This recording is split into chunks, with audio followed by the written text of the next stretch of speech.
लूटे देश का आम नागरिक और उड़े भाजपा के मित्र। हवा में उड़ान है पर जमीन हाल बेहाल है। टूटी सीटों के साथ सेवा खुद ही एक सवाल है। किराया है आसमान पर, टैक्सों की भरमार है। विकसित भारत का सपना दिखाती मोदी सरकार है। मुंबई की जमीन से ज्यादा मुंबई के नागरिक बहुत महत्वपूर्ण है। अदानी जी आ गए, हमारे मुंबई की जमीन के ऊपर तो अदानी जी का बहुत ध्यान है। एक के बाद एक नोटिस, पानी मिल नहीं रहा था, अपने घर पे सुरक्षित जाएंगे कि नहीं जाएंगे। अध्यक्ष महोदय, आप भी कभी बैठे होंगे, मैं फ्लाइट देख के डर गई। मैं बोला जब तक उतरू तब तक सुरक्षित उतरू कि नहीं उतरू। आप कितने लोगों के लिए ले रहे हो ये चीज? जब से वो अडानी एयरपोर्ट हो गया है मुंबई का, ये रेंट भी लेते हैं, रेवेन्यू शेयर भी लेते हैं, वो डिसीजन लेते हैं रेवेन्यू का, वो डिसीजन लेते हैं रेंट का। तो एयरपोर्ट किसका है? किसके लिए ले रहे हैं? अदानी के लिए ले रहे हैं या अमीरों के लिए या किसी एक दोस्त को मदद करने के लिए मुंबई एयरपोर्ट काम कर रहा है? अपनी जान हथेली पे लेके रह रहे हैं, ताकि तोड़ो, ये करो, वो करो। इसके लिए जिम्मेदार ये सरकार है। सम्मानीय अध्यक्ष महोदया, माननीय सदस्य शफी परिमल जी द्वारा इस महत्वपूर्ण प्रस्ताव के ऊपर सम्मानीय अध्यक्ष महोदया, मैं बोलने के लिए खड़ी हूँ और उसको समर्थन देने के लिए खड़ी हूँ। सम्मानीय अध्यक्ष, मैं अपना निवेदन जो है वो 4 पंक्तियों के साथ शुरू करना चाहती हूँ। हवा में उड़ान है पर जमीन हाल बेहाल है। टूटी सीटों के साथ सेवा खुद ही एक सवाल है। किराया है आसमान पर, टैक्सों की भरमार है। विकसित भारत का सपना दिखाती मोदी सरकार है। लेकिन ये ज़मीनी सच्चाई अगर आप देखोगे अध्यक्ष महोदया, तो बिल्कुल जो है अलग है और मैं उसको आज आपके सामने रखना चाहती हूँ। आज हवाई यात्रा आम आदमी नागरिक के सुविधा के लिए नहीं, बल्कि उसके शोषण का जो है वो बहुत बड़ा साधन हो गई है। प्रधानमंत्री जी कहते हैं उड़े देश का आम नागरिक, लेकिन महोदया सच्चाई ये है कि आज की स्थिति में लूटे देश का आम नागरिक और उड़े भाजपा के मित्र। एक एयरलाइंस को आज महालूट का बहुत बड़ा एक जो है आपको मैं बताना चाहती हूँ मची हुई है। एक टिकट जब आम आदमी खरीदने जाता है तो पहले वो सोचता था कि 5 से 6 हज़ार का होता था, लेकिन वही टिकट आज लगभग जो है 25 से 30 हज़ार तक पहुंच गया है। क्या यही उड़ान है या उड़ान से भी ऊंची लूट चल रही है? ये मैं यहाँ से पूछना चाहती हूँ। आज अगर एक एयरलाइंस का टिकट की बात करें तो तरह तरह के हिडन चार्जेस वहाँ पे जोड़े जाते हैं। जैसे बैंक बिना बताए पैसों की जो है वो कटौती करती है, उसी तरह से एयरलाइंस आज बड़े बड़े जो है टिकट के साथ हिडन चार्जेस लगाती है। वैसे ही UDF, ASF, फ्यूल सरचार्जेस जैसे नाम पर जनता को ठगा जा रहा है। मेरा सुझाव यह है कि एयरपोर्ट अथॉरिटी ऑफ इंडिया का नाम बदल कर अडानी एंड सन्स का नाम रख दिया जाए, क्योंकि सब कुछ उन्हीं को सौंपा जा रहा है। देश की संपत्ति को टैक्स फ्री डोनेशन के नाम पर जो है वो देने का काम यहाँ पे हो रहा है। अडानी एयरपोर्ट और यूजर फीस के बारे में भरी जो है वो बड़ी बढ़ोतरी हो गई, उसके मामले में मैं कुछ कहना चाहती हूँ। दिसंबर 2025 के टीडी सेट के फैसले के बाद अडानी कंपनी को मिहाल ने अपने घाटे को पूरा करने के लिए अंतर्राष्ट्रीय यात्रियों पर लगने वाली यूजर डेवलपमेंट फी UDF का जो रुपया 175 रुपये के था, उसको बढ़ा के जो है वो 3,856 रुपये करने का प्रस्ताव दिया है। क्या सरकार इसको जो है 22 प्रतिशत इसको बढ़ोतरी दी गई है, उसको रोकने की कोई बात नहीं कर रही है, या फिर इस निजी कंपनी की मनमानी चलने लगे हैं और मुंबई जैसे दुनिया भर के सबसे जो एयरपोर्ट है उसको महंगा एयरपोर्ट बनाने में लगी है? ये भी मुझे कहना है। इसके माध्यम से महाराष्ट्र की जो पर्यटन है उसके ऊपर भी बड़े पैमाने पे जो है इसका जो है उसका असर होने वाला है। आप 175 रुपया समझिए कहा है और 3,856 रुपया कहा है। ये जो है वो ये रेट जो है वो यूजर डेवलपमेंट के नाम पे जो है वो अडानी कंपनी उसको चार्ज कर रही है। दूसरा मेरा एक कहना है कि मुंबई की जो हमारे एयरपोर्ट है उसके सरकार द्वारा जो अभी बात हो रही है, मैं बताना चाहती हूँ कि नवी मुंबई के एयरपोर्ट एक नया स्थापन हुआ है जिसका नाम NMAI है। उड़ान भरने वाली एकमात्र बड़ी एयरलाइंस वहाँ पे इंडिगो है। लेकिन कल आपको मैं बताना चाहती हूँ एक चीज़ कि DGCI ने क्रू के कमी और रद्दीकरण के कारण इंडिगो को स्पेशल जो है वो ऑडिट का आदेश दिया है। मेरा सवाल यह है कि अभी आप इंटरनेशनल हमारा जो नवी मुंबई का जो एयरपोर्ट हुआ है, अगर वहाँ पे अकेली एयरलाइंस की सेवा होगी तो अगर वो देने में विफल रही तो क्या ये मंत्रालय के पास नई एयरपोर्ट चालू रखने के लिए कोई प्लान भी है कि नहीं है, या उद्घाटन के बाद वह एयरपोर्ट जो है वो गोश्त टर्मिनल बन जाएगा? ये भी मेरा यहाँ पे पूछना है। सम्मानीय अध्यक्ष महोदया, मैं आपके माध्यम से ये भी पूछना चाहती हूँ क्या ये सरकार द्वारा उड़ान योजना में 120 नए डेस्टिनेशन जोड़े जाने की और अगले 10 सालों में 4 करोड़ यात्रियों को जोड़े जाने का लक्ष्य है? लेकिन कैग के अनुसार 2023 के रिपोर्ट के अनुसार 774 में केवल 403 रूट जो है, मतलब 52% जो रूट है अभी तक जो है वो शुरू ही नहीं हुए हैं। जो शुरू हुए हैं वो 371 रूट्स में से केवल जो है 112 रूट्स में 3 साल में कंसेशन अवधि पूरी करके सिर्फ 54 रूट्स जो है, यानी 60% जो है उनका जो है वो रूट जो है वो 3 साल में आगे चालू कर पाए हैं। ये सच्चाई है यहाँ की। और सरकार बताए कि ऐसी कई नीतियां लाने जा रही है जिससे उड़ान रूट्स को स्थापित करने की बात कर रही है, लेकिन जो पहले से रूट बनाए हैं वहाँ पे अभी तक चालू नहीं हुआ है। तो इस तरह से जो रूट बनाने की बात चल रही है, उन्हें पुनर्जीवित करने की बात चल रही है, उनकी विजिबिलिटी गैप जो है, वायबिलिटी गैप की जो बात कर रही है, ऑपरेशन की बात जो चल रही है, वो कैसे हो सकती है, ये भी मेरा यहाँ पे सबसे बड़ा सवाल है। आज अगर बात करेंगे तो एक ज़माने में किंगफिशर जो थी वो किंग ऑफ गुड टाइम्स कहा जाता था, लेकिन आज क्या है, वो किंग ऑफ बैड टाइम्स कहा जाता है। आज कितनी एयरलाइंस बंद हो गई अध्यक्ष महोदय? लगभग 20 एयरलाइन जो है वो बंद हो गई।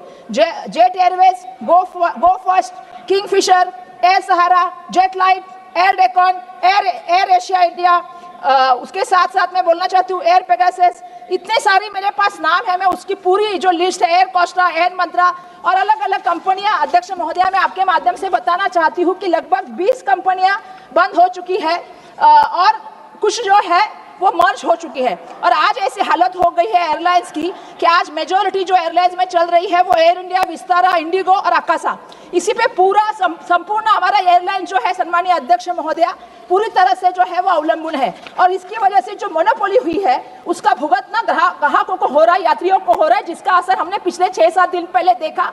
जिस तरह से एयरपोर्ट पे लोग परेशान थे, लोगों को खाना नहीं था, पानी मिल नहीं रहा था, अपने घर पे सुरक्षित जाएंगे कि नहीं जाएंगे इस बात की कोई सुरक्षा नहीं थी, उनसे कोई संवाद नहीं कर रहा था, ना एयरपोर्ट अथॉरिटी कर रही थी, ना एविएशन मिनिस्ट्री कर रही थी, ना वहाँ के जो एयरलाइंस के लोग थे वो कर रहे थे। और इससे बड़ी समस्या जो मोनोपोली की वजह से अध्यक्ष महोदय लोगों को सहनी पड़ी, लोग अपने घर तक नहीं पहुंच पाए, कुछ लोग अस्पताल में जाना चाहते थे, कुछ लोगों का एडमिशन था वो पहुंच नहीं पाए, और सबसे बड़ी समस्या लोगों को करनी पड़ी क्योंकि ये मोनोपोली जो चल रही है उसकी वजह से करना हो गई है। एक नई चीज मैं बोलना चाहती हूँ, अगर 5 मिनट आप एयरपोर्ट पे देर से पहुंचे तो आपको पता है कि एयरलाइंस आपको कहती है कि आप नहीं जा सकते, अभी आपका सामान नहीं, आप नहीं चेक इन कर सकते। लेकिन अगर एयरलाइंस खुद अगर लेट हो जाए तो कोई उनके ऊपर चार्जेस नहीं होता। अभी हमारे यहाँ पे तो मुंबई एयरपोर्ट की मैं बात कर रही हूँ, एयरपोर्ट में तो हमारे यहाँ पे इतनी महंगाई हो गई है कि पानी की बोतल लो, समोसा लो, चाय लो, वड़ा पाव लो, इतना महंगा हो गया है। मेरा एक कहना है, कभी तो मंत्री महोदय से, पहले वो जीवीके का एयरपोर्ट था तभी उन्होंने एयरपोर्ट विजिट किया होगा, जब से वो अडानी एयरपोर्ट हो गया है मुंबई का, वो कभी जाके देख के आए क्या? उन्हें मुझे पूछना है। छोटे छोटे जगह पे, छोटे छोटे कॉर्नर पे भी शॉप दिए हैं। आज लोगों को मुंबई एयरपोर्ट पे चलने के लिए जगह नहीं है। और ये शॉप क्यों दिए गए हैं? क्योंकि इसका शॉप का जो रेंट है अध्यक्ष महोदय, ये सबसे बड़ी इसकी कॉज है। जहाँ पे रेंट अगर वहाँ है तो 22,000 से 40,000 स्क्वायर मीटर का अगर कोई शॉप है तो उसके लिए जो रेवेन्यू शेयर है जो अदानी लेते हैं वो 28% से 38% का लेते हैं। ये मुझे यहाँ पे जानबूझ के कहना है।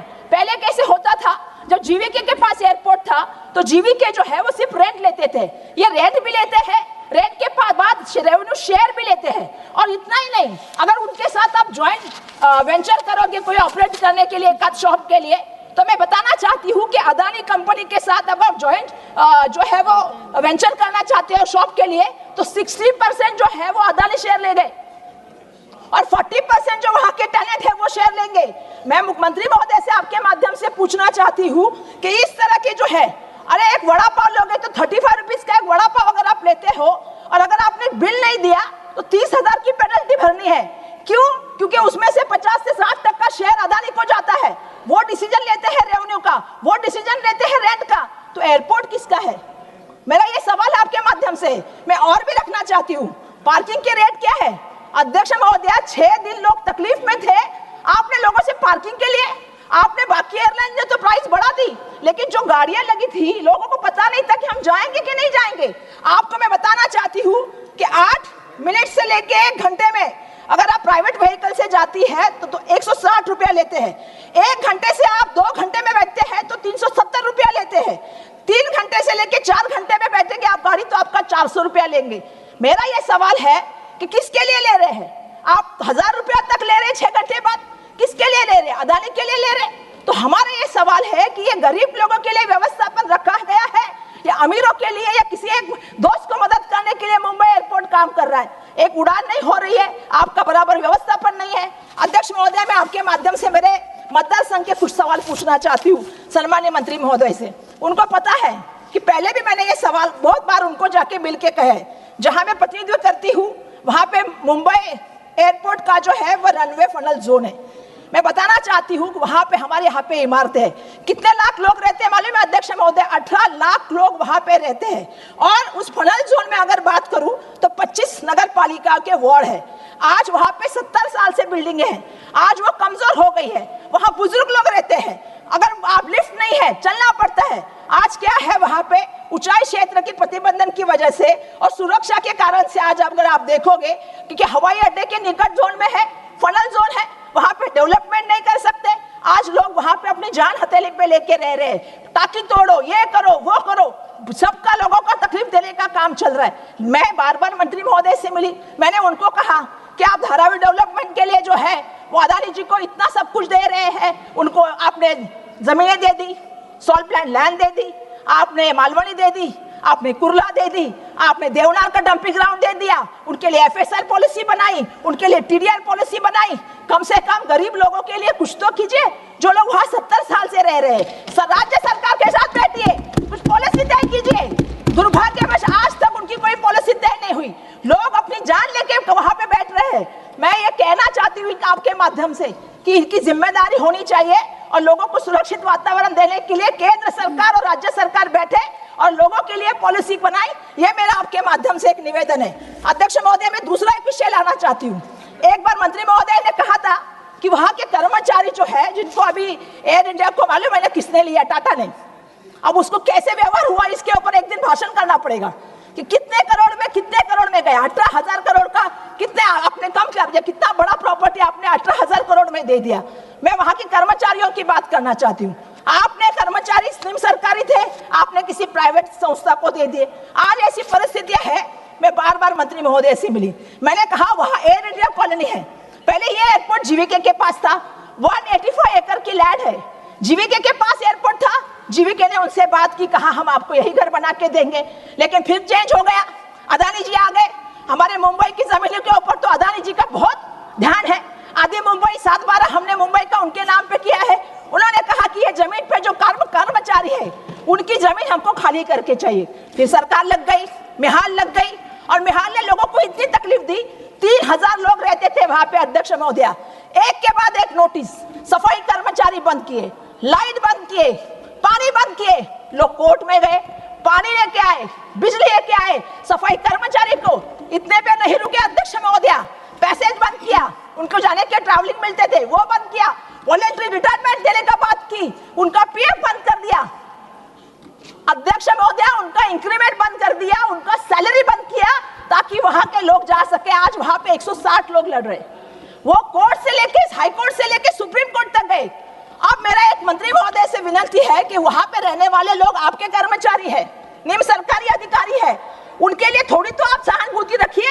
आज उनके बच्चों की 10वीं की परीक्षा होने वाली है, आपने उनको कहा कि वो जगह छोड़ दे, कम से कम आप इतनी तो मेहरबानी कीजिए लोगों के ऊपर कि कम से कम मार्च अप्रैल की परीक्षा देके तो उनको आप शिफ्ट कर दीजिए। अरे आपके कर्मचारियों को आपने रास्ते पे छोड़ दिया, आपने एयरपोर्ट के लिए सब कुछ उनको दे दिया। मैं अध्यक्ष महोदय नम्रता से आपके साथ कहना चाहती हूँ, हमारे एयरपोर्ट का बाजू सहारा भी उनको चला गया, एयरपोर्ट के बाजू की जमीन भी चली गई, कॉलोनी भी चली गई। अरे आपने एयरपोर्ट के अंदर भी उनको बिठाया। अभी आप जो मैंने कहा नवी मुंबई का एयरपोर्ट बनाने वाले हो, मुझे बताइए वहां पे एक ही एयरलाइन चल रही है, तो वो कैसे चलेगी? बाद में क्या होगा इस जमीन का? अध्यक्ष महोदय, मुंबई की जमीन से ज्यादा मुंबई के नागरिक बहुत महत्वपूर्ण है। जमीन तो हमारे लिए जरूरी है, पर वहां पे नागरिक भी जरूरी है। लेकिन जो इस माध्यम से बड़ा भ्रष्टाचार एयरलाइंस के माध्यम से चल रहा है, जो तकलीफें लोगों को सहनी पड़ रही है, चाहे वो कर्मचारी हो, चाहे वो नागरिक हो, चाहे वो यात्री हो, इसके लिए जिम्मेदार कौन है? इसके लिए जिम्मेदार ये सरकार है। मैं ये कहना चाहती हूँ यहाँ से, अगर आप हमारे लोगों को तकलीफ देंगे, आप मुंबई को समझेंगे कि आप मुंबई को कोई भी सुविधाएं नहीं देंगे, तो ऐसा नहीं चलेगा। अध्यक्ष महोदया, मैं आज अपने मुद्दे के माध्यम से आपके सामने एक चीज रखना चाहती हूँ कि ये क्या कर रही है सरकार, किसके कहने पे चल रही है। आप लोगों का सोचना ही नहीं चाहते, आप लोगों के बारे में समझना ही नहीं चाहते। तो मेरा आपसे कहना है अध्यक्ष महोदया कि इस सभी जो मैंने मुद्दे रखे हैं, इसके बारे में मैं पहले भी मंत्री महोदय से मिली हूँ, मैंने उनसे पहले भी इस मामले में बात की है। आज एयरलाइंस की जो हालत है, 20 एयरलाइंस हुआ करते थे, आज क्या हो गया हालत। पहले हम देखते थे वो एयर है, ये एयर है, वो एयर है, आज क्या है, जेट नहीं। मैं एक फ्लाइट में बैठी, अध्यक्ष महोदय आप भी कभी बैठे होंगे, मुझे वहां से मुंबई से गोरखपुर जाना था, मैं फ्लाइट देख के डर गई। जिस फ्लाइट में बैठी थी मैं स्पाइस जेट के, पूरा एमसील लगाया था। मैं बोला जब तक उतरूं तब तक सुरक्षित उतरूं कि नहीं उतरूं, आप कितने लोगों के लिए ले रहे हो ये चीज। तो हमारा कहना यह है कि आपकी सबसे बड़ी प्राथमिकता क्या होनी चाहिए, लोगों को सेवा देना, लोगों को अच्छी क्वालिटी का वहां पे वातावरण देना, अच्छा खाना देना, सुविधा देना, उनसे बात करना।